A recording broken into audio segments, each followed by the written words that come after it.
Grabe! Sino ba namang hindi kikiligin kapag nalaman na 4 na gabi magkasama sina Donnie Pangilinan at Bella Mariano sa isang private resort? At hindi lang iyan, kasama pa sina Piolo Pascual, Yay Labajo at Joshua Garcia. Welcome back sa Pinoy Hugot C, ang inyong tambayan ng mga latest chika, trending updates, at kilig moments ng inyong mga paboritong artista.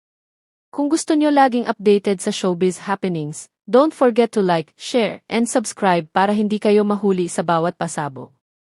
4 na sunod-sunod na gabi magkasama sina Donnie Pangilinan at Bel Mariano sa Vendali Private Resort sa Bulacan. Ayon sa mga nakasaksi, hindi ito simpleng outing, special bonding ito, kasama ang ilan pang bigating pangalan sa showbiz, tulad ni Piolo Pascual, Yay Labajo, at Joshua Garcia. Ilang pictures at videos ang kumalat online na tila patunay ng kanilang masayang samahan. Makikita sina Donnie at Bel na very comfortable sa isa't isa, laging magkasama sa poolside, at sweet na sweet habang nagkukulitan. Ang Vendali Private Resort ay kilala sa pagiging tahimik, eksklusibo, at perfect para sa mga gustong mag-relax ng walang istorbo, kaya naman swak na swak para sa kanilang bonding getaway. May infinity pool, luxury villas, at open spaces para sa mga activities na siguradong nagpasaya sa buong grupo.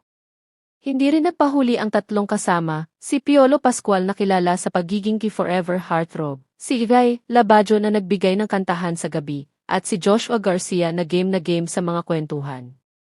Isa itong getaway na puno ng tawa, musika, at kilig na siguradong tatatak sa mga Don Bell fans. Marami tuloy ang netizens na kinilig at nagtanong, ito na ba ang bonding na mas magpapatibay sa relasyon ni Donnie at Bel? Kahit walang kumpirmasyon, sapat na ang kanilang mga kilos para magbigay ng butterflies sa tiyan ng kanilang supporters. At ayan na nga, mga kapinoy hugot. 4 na gabi ng kilig overload sa Vendali Private Resort. Ano sa tingin nyo, mas lalalim pa ba ang relasyon ni Donnie at Belle pagkatapos nito? E-comment na ang inyong thoughts sa ibaba at huwag kalimutang mag-subscribe sa Pinoy Hugot CC para sa mas marami pang exclusive at nakakakilig na balita.